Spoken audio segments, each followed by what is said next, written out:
ఎన్నికల్లో ఇచ్చిన హామీలకు కట్టుబడి ఉన్నామని, విద్యుత్ ఛార్జీలు తగ్గాలి అని స్పష్టం చేశారు ముఖ్యమంత్రి చంద్రబాబు. కేబినెట్ భేటీ ముగిసిన తర్వాత కొద్దిసేపు మంత్రులతో మాట్లాడారు ముఖ్యమంత్రి చంద్రబాబు. వచ్చే 3 నెలలు జనంలోకి వెళ్లి పథకాలపై ప్రత్యేక దృష్టి పెట్టాలని సూచించారు.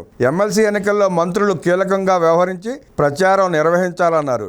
వచ్చే విద్యా సంవత్సరం ప్రారంభంలోనే తల్లికి వందనం పథకం అమలుపై మంత్రులతో చర్చించారు. ఏప్రిల్లో మత్స్యకార భరోసా ఇవ్వడంపై దృష్టి పెట్టాలని మంత్రులకు సూచించారు. అన్నదాత సుఖీభావకు సంబంధించి విధి విధానాలు రూపొందించాలని అధికారులను ఆదేశించారు. కేంద్రం ఇచ్చే 6,000కు రాష్ట్రం మరో 14,000 కలిపి ఇచ్చే అంశంపై దృష్టి పెట్టాలన్నారు. కేంద్రంతో పాటు 3 విడతలుగా రాష్ట్రం ఆర్థిక సాయం ఇవ్వాలని యోచిస్తున్నట్లు తెలిపారు.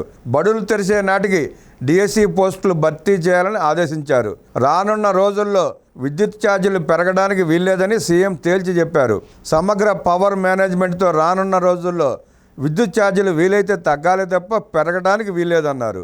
సూర్యాగర్, సీఎం కుసుమ్ పథకాలను వేగవంతం చేసేలా కలెక్టర్లు, విద్యుత్ ఎస్సీలకు ఆదేశాలు ఇవ్వాలన్నారు.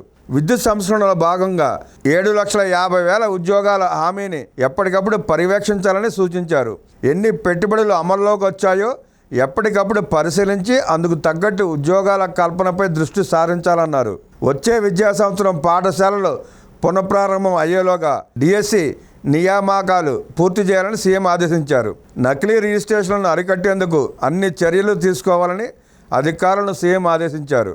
మంత్రులు గేరు మార్చాలి, శాఖల పరంగా మంత్రుల పనితీరు మెరుగుపడాలని సీఎం అన్నారు. అందరూ గేరు మార్చాలని సూచించారు. మొదటి 6 నెలలు మంత్రుల పనితీరును అంతగా పట్టించుకోలేదు. ఇకపై ఎవరినీ ఉపేక్షించను, నిరంతర పర్యవేక్షణ ఉంటుంది. ఆప్కోస్ ద్వారా కాకుండా అవుట్సోర్సింగ్ సిబ్బందిని శాఖల వారీగా తీసుకోవచ్చు. వాట్సాప్ గవర్నెన్స్కు మంచి స్పందన వస్తోంది.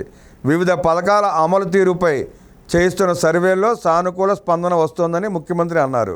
ఇకపై నాణ్యమైన పోషక విలువలు కలిగి ఉన్న సన్న బియ్యంతో మధ్యాహ్న భోజన పథకం అమలు చేయాలని మంత్రివర్గం కీలక నిర్ణయం తీసుకుంది. డొక్కా సీతమ్మ మధ్యాహ్న భోజన పథకం అమలు తీరుపై కేబినెట్లో చర్చ జరిగింది. మెనూలో చేసిన మార్పులపై సమావేశంలో మంత్రి నారా లోకేష్ వివరించారు. ప్రాంతాల వారీగా పిల్లలు ఇష్టపడి తినే విధంగా మెనూలో తీసుకొచ్చిన మార్పులను లోకేష్ ప్రస్తావించారు. డొక్కా సీతమ్మ మధ్యాహ్న భోజన పథకం అమలుకు పౌర సరఫరాల మంత్రి నాదెండ్ల మనోహర్ సహకారాన్ని లోకేష్ కోరారు. ఈ పథకం అమలుకు అవసరమైన నాణ్యమైన పోషకాలు కలిగిన సన్నబియ్యం పౌర సరఫరాల శాఖ వద్ద అందుబాటులో ఉన్నాయని ఈ సందర్భంగా నాదెండ్ల మనోహర్ తెలిపారు.